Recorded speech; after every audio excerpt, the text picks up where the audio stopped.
नमस्कार दोस्तों, आशा करता हूँ आप लोग बहुत अच्छे होंगे। मेरा नाम है भारत गौतम और जी अकेडमी के यूट्यूब चैनल पर आप सभी लोगों का एक बार फिर से स्वागत है। तो दोस्तों, आज की इस वीडियो में हम पढ़ेंगे जनरेशन ऑफ कंप्यूटर। जनरेशन में हम देखेंगे फर्स्ट जनरेशन, उसके बाद सेकंड जनरेशन, उसको फॉलोअप करते जाएंगे थर्ड पे और फिर फोर्थ जनरेशन। फिर इसके आगे देखेंगे कि फोर्थ जनरेशन के बाद आगे कोई जनरेशन है या नहीं है। साथ में हम देखेंगे वर्क स्टेशन। पिछले लेक्चर में हमने पढ़ा था हिस्ट्री ऑफ कंप्यूटर्स, मतलब कंप्यूटर की शुरुआत बनना कैसे स्टार्ट हुआ हिस्ट्री के अंदर, हिस्ट्री के अंदर क्या क्या प्रॉब्लम्स थी, कैसे कैसे उनको रेक्टिफाई करा, पंच कार्ड कैसे इनपुट जो डिवाइस होते थे पंच कार्ड, होल कार्ड, वो कैसे इवॉल्व हुआ। उसके बाद अब आते हैं हम जनरेशन पे। तो चलिए स्टार्ट करते हैं। तो चलिए देखते हैं first generation of computer. First generation computer 1951 से 1959 तक का इनका टाइम पीरियड था। तो जो मेन की पॉइंट था, मेन कंपोनेंट कंप्यूटर का था, वो था वैक्यूम ट्यूब्स। जो फर्स्ट जनरेशन के थे वैक्यूम ट्यूब्स यूज होने लग गए थे। एडवांटेज तो ये थी कि ये एक बिट की फॉर्म में यूज होता था। अब बिट तो आपको पता ही है, मेमोरी की बहुत छोटी यूनिट है बिट। उसके बाद बाइट आती है, इसी के बीच में आप निब्बल बोल सकते हो, इनके बीच में बाइट, किलोबाइट, मेगाबाइट, गीगाबाइट। तो ये जो वैक्यूम ट्यूब थे ये 1 बिट को रिप्रेजेंट करते थे। लेकिन इनकी प्रॉब्लम ये थी क्योंकि ये बहुत ज़्यादा इलेक्ट्रिसिटी लेते थे, तो इसके अंदर जो फिलामेंट है वो बहुत ज़्यादा हीट अप हो जाता था। हीट अप होने की वजह से बहुत ज़्यादा अमाउंट में एनर्जी रिलीज़ करता था हीट की फॉर्म में। हीट की फॉर्म में जब एनर्जी रिलीज़ करता था तो आसपास का जो इन्वायरमेंट होता था वो बहुत ज़्यादा गर्म हो जाता था। उसकी वजह से, गर्माहट की वजह से वैक्यूम ट्यूब्स इतने रिलायबल नहीं थे। अगर इनकी बोले रिलायबल, नॉट रिलायबल, ये इतने रिलायबल नहीं थे बिल्कुल भी वैक्यूम ट्यूब्स, क्योंकि ये हीट जनरेट ज़्यादा करते थे। तो इनको लार्ज अमाउंट में एयर कंडीशनर की ज़रूरत पड़ने लगी। Air conditioner, large amount of air conditioner की ज़रूरत हो गई, हैवी ड्यूटी एयर कंडीशनर जो इनको कूल रख सके। और इनके साथ इनके लिए वेल प्लान एक बड़ा सा रूम चाहिए होता था, क्योंकि इनको असेंबल करने के लिए हैवी रूम, बड़ा सा रूम चाहिए होता था। इसी के साथ जो हम प्राइमरी मेमोरी यूज़ करते थे कंप्यूटर के लिए, वो यूज़ करते थे मैग्नेटिक ड्रम। मैग्नेटिक ड्रम, ये देखिए काफ़ी बड़ा सिस्टम होता था मैग्नेटिक ड्रम। इसमें प्रॉब्लम क्या होती थी, इसको रोटेट करना पड़ता था। किसी पर्टिकुलर मेमोरी में जाने के लिए इसको पूरा का पूरा रोटेट करना पड़ता था, तो ये काफ़ी प्रॉब्लम क्रिएट करता था। इनपुट डिवाइस जो हम इसमें यूज़ करते थे फर्स्ट जनरेशन ऑफ कंप्यूटर्स के अंदर, तो वो यूज़ करते थे पंच होल कार्ड्स। ये कार्ड्स होते थे, इसके अंदर होल कर दिया जाता था जो कि रीड करता था पंच होल कार्ड रीडर से। ये देखिए जो फिगर है ये कार्ड रीडर की है। इसके अंदर देखिए कार्ड इनपुट करा जाता था, ये जो दिख रहा है आपको, ये कार्ड इनपुट यहाँ पे होता था। कार्ड इनपुट करते थे तो इसके लिए एक आउटपुट होता था। आउटपुट या तो आप पंच होल कार्ड के फॉर्म में ले सकते थे, आउटपुट यहाँ पे या तो पंच होल कार्ड में ले सकते थे, या फिर एक प्रिंटर ले लेते थे, लाइन प्रिंटर जिसको कहते हैं। ये लाइन बाय लाइन डॉट को प्रिंट करता था, उससे हमको आउटपुट मिल जाता था। At end of first generation input जो डिवाइस होता था वो मैग्नेटिक टेप ड्राइव में आ गया था। Magnetic tape drive input device होता था, जो कि देखिए ये जो मैग्नेटिक टेप होते थे ये बहुत बड़े साइज में होते थे। जैसे आपने इस लड़के के हाथ में देखा है ये मैग्नेटिक टेप, ये उस वक्त बहुत बड़े साइज में हुआ करते थे।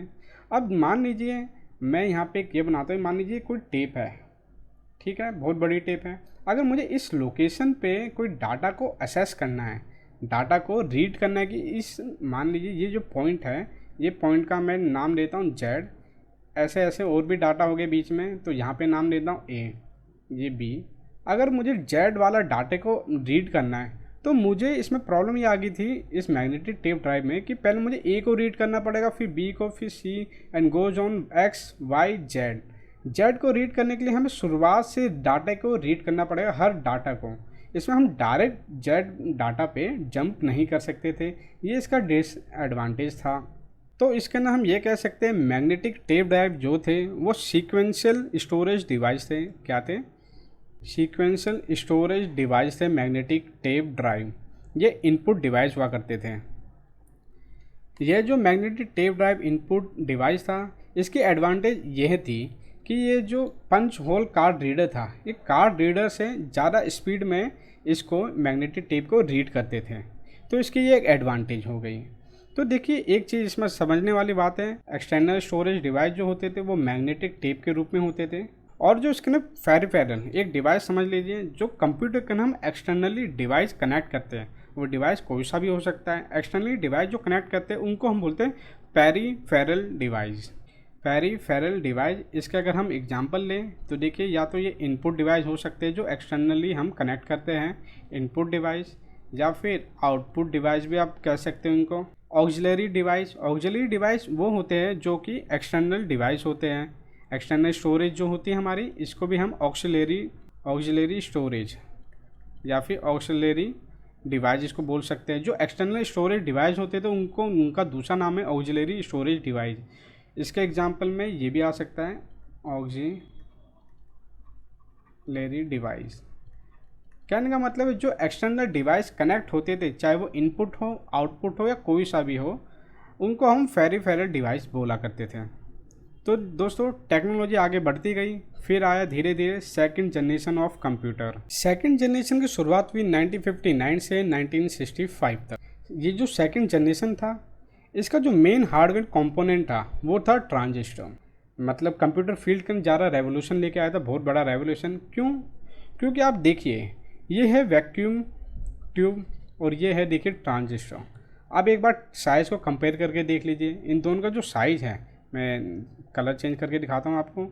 इन दोनों, ये देखिए और ये, इन दोनों का साइज़ आप कंपेयर करोगे तो ट्रांजिस्टर का साइज़ बहुत ही छोटा है compare to vacuum tubes. Transistor की हार्डवेयर थे जो कि रिप्लेस कर दिया था किसको? वैक्यूम ट्यूब्स को। जब ये वैक्यूम ट्यूब्स को रिप्लेस करने लग गया, कितना ज़्यादा यूज होने लग गया, वैक्यूम ट्यूब ज़्यादा हीट प्रोड्यूस करते थे और ये ट्रांजिस्टर हीट प्रोड्यूस नहीं करते थे। ये ज़्यादा जगह ऑक्यूपाई करते थे, ये कम जगह ऑक्यूपाई करते थे। और वैक्यूम ट्यूब ज़्यादा इलेक्ट्रिसिटी का यूज़ करते थे। इनके लिए लार्ज एयर कंडीशनर की यूज होती थी, ज़रूरत पड़ती थी, बड़े बड़े रूम की ज़रूरत पड़ती थी कूलिंग के लिए। और ट्रांजिस्टर ऑन सेकेंड हैंड, इनमें इतनी प्रॉब्लम थी नहीं क्योंकि हीट इतनी ज़्यादा जनरेट करते नहीं थे, छोटे थे साइज में, तो आप इनको सर्किट बोर्ड के ऊपर आराम से असेंबल कर सकते थे। उसके बाद जो इसमें बड़े रूम की रिक्वायरमेंट होती थी, इसमें रिक्वायरमेंट होती नहीं क्योंकि ये छोटे होते थे, तो साइज़ के हिसाब से ये आराम से कहीं पे भी सर्किट बोर्ड के अंदर आप इनको प्रिंट कर सकते थे, इनको असेंबल कर सकते थे। तो ये बहुत ज़्यादा जो ट्रांजिस्टर होते थे ये क्या होते थे? रिलायबल होते थे, रिलायबल, बहुत ज़्यादा ये रिलायबल होते थे। ये फास्टर होते थे क्योंकि छोटे थे, छोटा साइज है, वैक्यूम ट्यूब ग्लास का बना रहता था और इसको बार बार रिप्लेस करना पड़ता था।